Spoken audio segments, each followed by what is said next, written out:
Hello friends, welcome to P and Sports, and once again welcome back to the part 2 of the new segment of exam preparation, that is the field measurement of various games and sports। और दोस्तों, जैसा कि पिछले video में हमने आपको बताया कि CUET के माध्यम से इस बार NDA जो कराने वाली है BPED और MPED के जो एग्जामिनेशन, जो कि सेंट्रल यूनिवर्सिटीज़ की बात मैं सिर्फ कर रहा हूँ। अभी कई ऐसी स्टेट यूनिवर्सिटीज़ हैं जिनके फॉर्म्स आएंगे, लेकिन उनकी तैयारी में आप ज़रूर लग जाइए। और फील्ड मेजरमेंट एक ऐसी चीज़ है जो BPED में तो पूछी जाती है, लेकिन कई बार MPED के भी एग्ज़ाम्स में, एंट्रेंस एग्ज़ाम में पूछा जाता है। तो हम सिर्फ इम्पॉर्टेंट फील्ड मार्किंग्स को, फील्ड मेजरमेंट्स को यहाँ पे कंसीडर कर रहे हैं। और अंत में मैं ये भी बताता हूँ कि सबसे ज़्यादा इम्पॉर्टेंट जो बार बार पूछे जाते हैं आपके एंट्रेंस एग्जामिनेशंस में, तो उनको भी आप ज़रूर देखिएगा, क्योंकि ये सारी बातें हम लेके चलते हैं, लेकिन एक समरी के रूप में लास्ट में बहुत इंपॉर्टेंट चीज़ों को आप तक छोड़ के जाते हैं। तो सबसे पहले हम बात कर लें अगर फील्ड मेजरमेंट की, तो इस तरह का हॉकी की तरह इस तरह का ही आपके पास एक आयताकार आकार का, बेसिकली हम कह सकते हैं रेक्टेंगुलर शेप का एक ऐसा फील्ड मिल जाता है जो कि 18 मीटर लंबा होता है और 9 मीटर चौड़ाई उसकी होती है। तो ये याद रखते हैं, मतलब 9 का ठीक 2 गुना, जो 18 मीटर उसकी लंबाई हो जाती है और जो उसकी चौड़ाई है, विड्थ है, या हम ब्रेथ की बात करते हैं, तो वो बेसिकली 9 मीटर हो जाती है। तो ये बहुत बार क्वेश्चन में पूछा जाता है। उसके अलावा बीच में इस तरह से एक लाइन होती है, ये आपको एक एरिया दिख रहा है, तो हम इसे बेसिकली जो ये वाला जो एरिया है, जिसे अगर मैं इस तरह से डोनेट कर दूं, तो ये दोनों सेम एरिया हैं। तो ये होता है बेसिकली अटैक लाइन, या इसे हम अटैक लाइन कहते हैं। और ये पूरा जो है अटैक जोन होता है, ये सामने जो ये पूरा आपको दिख रहा है, जिसे मैंने इस तरह से मार्क किया है, तो अटैक लाइन इसे हम कहते हैं। तो अटैक लाइन जो है वो कितनी होती है, इसकी डिस्टेंस ही होती है 3 मीटर, जो यहाँ पे बताया गया है। तो 3 मीटर को आपको याद रखना है, जो अटैक लाइन की दूरी होती है सेंटर लाइन से 3 मीटर्स, ये यहाँ पे आपको नोट कर लेना है। अब दोस्तों, अगर हम बात करें, जो ये बीच में जो कोर्ट के बीच में नज़र आती है आपको इस तरह से नेट जिसे हम कहते हैं, और ये 2 पोल यहाँ पे खड़े होते हैं, तो पोल की लंबाई अक्सर पूछी जाती है, और साथ साथ जो ये नेट के साथ लगा हुआ जो एंटीना है, कई बार उसकी जो मेजरमेंट है वो पूछी जाती है। लेकिन सामान्यतः सबसे ज़्यादा जो अगर हम बात करें तो इम्पोर्टेंट ये होती है दोनों ही। अगर हम बात करें मैन और वुमेन दोनों कैटेगरी में, जो पोल की हाइट है वो अलग अलग होती है। अगर हम वुमेन कैटेगरी की बात करें पहले, तो वुमेन कैटेगरी में आपके पास जो है वो 2.24 मीटर इसकी ऊंचाई होती है पोल की। और अगर हम मैन कैटेगरी की बात करें तो 2.43 मीटर्स। थोड़ा सा अगर इसको ट्रिक की बात करें तो इसको याद रखने का एक आसान तरीका है, जहाँ पे हम 2.24 मतलब 4 आगे कर देते हैं और 3 पीछे यहाँ पे एक बढ़ा के करते हैं। तो 2.24 और 2.43 ये बेसिकली यहाँ पे 2 इम्पॉर्टेंट मेजरमेंट्स हैं जो अक्सर एग्जामिनेशन में पूछी जाती हैं। अब आपने अगर देखा होगा यहाँ पे, क्योंकि जब हम कोड को ड्रॉ करते हैं तो ये पोल जो है वो एक्चुअल लाइन से थोड़ा बाहर रहता है, तो इस तरह से जो है कोड बना होता है, इस तरफ को इस तरह से कोड रहता है। तो वहाँ पे अगर आप देखें तो ये वाला एरिया, इस लाइन के ठीक ऊपर जो है वो एक एंटीना रहता है, जिसे हम एंटीना कहते हैं। और एंटीना की जो मेजरमेंट है वो यहाँ पे लिखी हुई है, अगर आपको साफ साफ नज़र आ रहा है, जहाँ पे 1.80 मीटर का जो ये है एंटीना होता है, जिसका डायमीटर जो है वो 10 mm होगा, ये ध्यान रखना है। दूसरा, जो ये नेट से ऊपर जो एंटीना की जो हाइट है वो 80 सेंटीमीटर होनी चाहिए, ये ध्यान रखना है। 1.80 मीटर इसकी ऊंचाई है, 80 सेंटीमीटर नेट से इसकी ऊंचाई हो जाती है। अब फ्रेंड्स, अगर हम बात करें, ये सारी जो मेजरमेंट्स हैं बेसिकली, ये सारी मेजरमेंट्स बेसिकली जो है वो आपके FIVB जो इसकी गवर्निंग बॉडी होती है वॉलीबॉल की, जो कि इंटरनेशनल लेवल में वॉलीबॉल को गवर्न करती है, जिसे हम FIVB, इसको भी आपको ध्यान रखना है। मैंने एक जो वीडियो बनाया था उसको आप ज़रूर देखो, जिसमें स्पोर्ट्स गवर्निंग बॉडी के बारे में बताया गया था। FIVB federation of international volleyball federation जिसको हम कहते हैं। तो वॉलीबॉल की इंटरनेशनल लेवल की फेडरेशन FIVB होती है, जो कि ये सारे मेजरमेंट्स को बेसिकली हर साल और 3-3, 4-4 साल में बेसिकली जो है वो चेंज करती रहती है। तो हम बात कर देते हैं जो कि एक इम्पॉर्टेंट इक्विपमेंट है बॉल की अगर हम बात करें तो इसका शेप जो है वो स्फेरिकल होता है। सर्कमफेरेंस जो है वो कई बार पूछ लिया जाता है, तो 65 to 67 सेंटीमीटर में यहाँ पे जो है सर्कमफेरेंस दिखाई देता है। और वेट की अगर हम बात करें, वेट ऑफ द बॉल की, तो 260 से 280 ग्राम जो है वो इसका वेट होता है। तो ये आपको थोड़ा सा ध्यान रखना है, ये कई बार जो है वो पूछा जाता है। अब फ्रेंड्स हम कुछ कंपोजिशंस के बारे में बात करते हैं या जनरल रूल्स के बारे में बात कर लेते हैं। जैसे कुछ टर्मिनोलॉजी भी होंगी जो वॉलीबॉल के फील्ड में यूज़ होती हैं, तो उनको भी हम इसी में कंसिडर कर लेंगे। तो उन टर्मिनोलॉजी से जाने से पहले मैं आपसे बात कर लेता हूँ कि सबसे पहले जो कंपोजिशन ऑफ टीम है, तो टीम जो है वो किस तरह से बनती है। 12 की टीम जो है वो बेसिकली होती है, जिसमें से 6 जो है वो प्लेइंग होते हैं। ये सबसे पहली इम्पॉर्टेंट बात हो जाती है। तो 12 में से 6 जो है वो प्लेइंग होते हैं।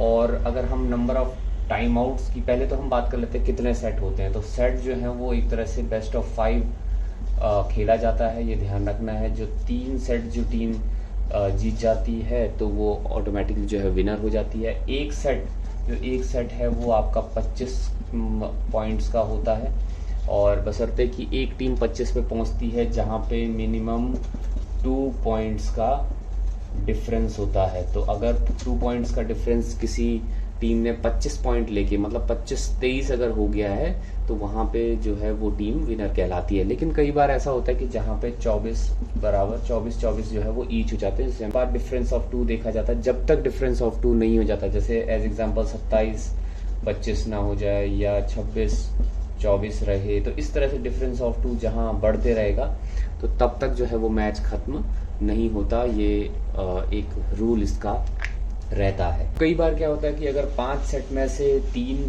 2 सेट जो है वो 2 टीम लगातार जो है, माना ए और बी टीम है, जिसने पहला सेट इसने जीत लिया, मतलब 2 सेट ही जीत चुकी, 2 सेट ही जीत चुकी है। तो अगर जो बचा हुआ जो एक सेट है, वो एक सेट जो है वो 25 का, क्योंकि पहले 4 सेट 25 के होंगे जिसमें मिनिमम डिफरेंस 2 होना चाहिए पॉइंट का, लेकिन लास्ट का जो सेट होगा वो 15 पॉइंट का होता है। और ये 15 पॉइंट में भी सेम जो है वो लगेगा 2 पॉइंट्स का जो है मिनिमम डिफरेंस वहाँ भी होना चाहिए। तो 2 पॉइंट्स का मिनिमम डिफरेंस यानी कि 17-15 हो सकता है या 15-13 हो सकता है लास्ट पॉइंट के रूप में। तो यहाँ भी इस तरह से रहता है। वॉलीबॉल में फ्रेंड्स सब्स्टिट्यूशन जो है वो उसकी बात हम थोड़ा सा कर लेते हैं। तो सब्स्टिट्यूशन अलाउड रहता है। एक सेट में आपको मैं बताऊं 6 सब्स्टिट्यूशन जो हैं वो अलाउड रहते हैं। एक तो ये बात हो गई, 6 सब्स्टिट्यूशन आपके लिए एक सेट में हमेशा अलाउ होंगे। और हम बात करें एक सेट में कितने टाइम आउट की, तो यहाँ भी टाइम आउट जो है वो आपके पास 2 टाइम आउट अलाउड रहते हैं। एक टीम के पास 2 टाइम आउट एक सेट में। तो ये भी एक कई बार इस तरह का क्वेश्चन पूछा जाता है। वॉलीबॉल क्योंकि आपने देखा होगा इस तरह का खेल है जहाँ पर रोटेशन होता है। मतलब अगर ये आधा कोर्ट की अगर हम बात करूँ, तो इस आधा कोर्ट में ये अटैक लाइन हो गई, तो यहाँ पे 3 खिलाड़ी इस तरह से रहते हैं, 3 खिलाड़ी इस तरह से रहते हैं। तो ये 6 खिलाड़ी जो हैं खड़े रहते हैं और ये रोटेट करते रहते हैं आपस में। यहाँ जो है वो सर्विस करता है खिलाड़ी और उसके बाद इधर से रोटेट करते हुए, तो ये वाला जो एक तरह से इस तरह से रोटेशन रहता है। तो ये रोटेशन जो है वो क्लॉकवाइज रोटेशन होता है। ये भी आपको पता होना चाहिए, कई बार क्वेश्चन पेपर्स में पूछ लेते हैं। अब मैं बात करता हूँ कुछ टर्मिनोलॉजीज की जो कई बार पूछी जाती है। जैसे मैं एग्जांपल दूं कि सर्व सबसे पहली एक चीज़ है जो कि वॉलीबॉल में यूज़ होती है, ये आपको ध्यान रखना है। सेटिंग जो है, जो खिलाड़ी सेट करता है, अगर आपने देखा होगा लिफ्टिंग करता है बॉल को तो वो सेट हो जाता है। स्पाइक एक टर्म यूज़ होता है जो कि हम स्मैशिंग भी जिसे हम कहते हैं। स्पाइक का मतलब है कि जहाँ पे हम स्मैश करते हैं बॉल को। और ब्लॉकिंग भी यहाँ पे यूज़ होता है टर्म एक, जहाँ पे हम ब्लॉक करते हैं जब स्पाइक करते हैं जो सामने वाले खिलाड़ी, तो डिफेंस के रूप में ब्लॉकिंग होती है। और उसके अलावा लिब्रो एक बहुत बड़ा टर्म यहाँ पे एक होता है। लिब्रो में आपको बताऊँ एक ऐसा स्पेशलिस्ट हम कह सकते हैं, स्पेशलिस्ट डिफेंसिव प्लेयर होता है वॉलीबॉल के खेल में। और 2 खिलाड़ी ऐसे होते हैं, 12 में से मैं बताऊं 2 खिलाड़ी ऐसे होते हैं जो स्पेशलिस्ट डिफेंसिव प्लेयर होते हैं, जिन्हें हम लिब्रो कहते हैं। तो लिब्रोज यहाँ पे बेसिकली ये टर्म यूज़ होता है। तो ये सारे टर्मिनोलॉजी भी कई बार आपको देखने को मिलेंगे। रोटेशन मैंने ऑलरेडी बता दिया है। एक और टर्म मैं जोड़ देता हूँ जिसे हम कहते हैं डिगिंग या डिग।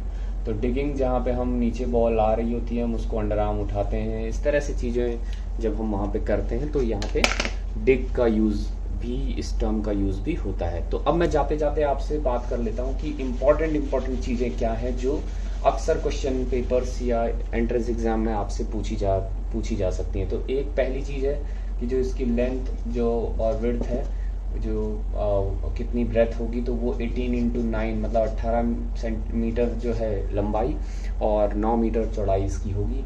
बॉल का जो सरकमफेरेंस और जो वेट है वो बहुत बार पूछा जाता है। तो बॉल अगर हम देखें तो बॉल का सरकमफेरेंस जो है वो आपको पता होना चाहिए, जैसे मैंने बताया था 65 to 65 सेंटीमीटर।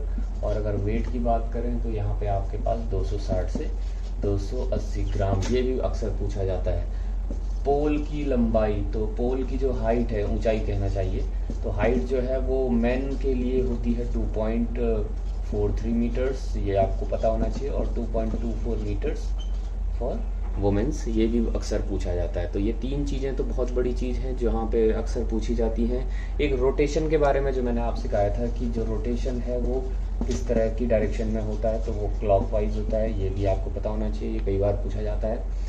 उसके अलावा जो टर्मिनोलॉजीज़ की मैं जो बात कर रहा हूँ कि जो यूज़ होती हैं, जो कुछ टर्म्स यूज़ होते हैं वॉलीबॉल के क्षेत्र में, तो लिबरो एक बहुत ज़्यादा टर्म जो है यूज़ करते हैं, और कई बार पूछा जाता है कि लिबरो किससे संबंधित है। तो लिबरो हमेशा वॉलीबॉल, आपको ध्यान रखना है कि एक स्पेशलिस्ट डिफेंसिव प्लेयर होता है जो कि एक टीम में 2 अलाउड होते हैं, 12 में से जो कंपोजिशन ऑफ टीम है उसमें से। सब्स्टिट्यूशन अलाउड होते हैं, टाइम आउट 2 हैं, बस ये मेनली जो है यही चीज़ जो है सबसे ज़्यादा पूछी जाती है। कई बार ऑफिशियल्स का भी पूछ लिया जाता है। तो ऑफिशियल्स में अगर मैं बताऊं तो नंबर ऑफ रेफरी जो है, जो एक्टिंग रेफरी होते हैं वो 2 होते हैं, जिसमें आपको पता होना चाहिए फर्स्ट रेफरी और सेकंड रेफरी होते हैं। ये एक स्कोरर होता है, एक रिजर्व रेफरी होता है। अगर वहाँ पे वीडियो रेफरल की बात हो रही है तो चैलेंज रेफरी भी वहाँ पे रखे जाते हैं, और कई बार लाइन जजेस को भी रखते हैं जो कि 2 या 4 की संख्या में हो सकते हैं। तो मुख्यतः जो है ये मैंने आपको बता दिया, ये 5 चीज़ें आपको ध्यान रखनी है जब भी आप एंट्रेंस एग्जामिनेशन पे जाओ। ये ज़रूर आपको पूछी जाएंगी, और ज़रूर आप इन सबको पढ़ेंगे तो आपके दिमाग में हमेशा चीज़ें बनी रहेंगी, आसान होगा चीज़ों को करना। तो फिलहाल के लिए बस इस वीडियो में इतना ही। आगे भी हम और स्पोर्ट्स को भी कवर करने की कोशिश करेंगे। तो फिलहाल मैं आपको बता दूं कि CUET का जो सेंट्रल यूनिवर्सिटी के फॉर्म है वो आ चुके हैं। मैंने पहले भी वीडियो कल इसमें किया था, उसको आप फॉर्म को ज़रूर भरिए। बहुत सारे कन्फ्यूज़न उसमें हैं, आप ज़रूर इस वीडियो के माध्यम से कमेंट बॉक्स में हमसे पूछ सकते हैं। मैं कोशिश करता हूँ कि आपके प्रॉब्लम्स को जल्द से जल्द रिजॉल्व भी किया जाए। अगर और भी चीज़ें आपके मन में है जहाँ पे कोई कन्फ्यूज़न रहते हैं तो उसके लिए सेपरेट वीडियो भी हम कर सकते हैं। फिलहाल के लिए बस इस वीडियो में इतना ही। हमसे ज़रूर जुड़े रहिए। अगर आपको वीडियो पसंद आते रहते हैं तो बिल्कुल लाइक करना ना भूलिए, और चैनल को सब्सक्राइब जरूर करिए ताकि आगे आने वाले समय में भी आपको जो है ये इंपॉर्टेंट वीडियोज़ मिलते रहें। Thank you so much.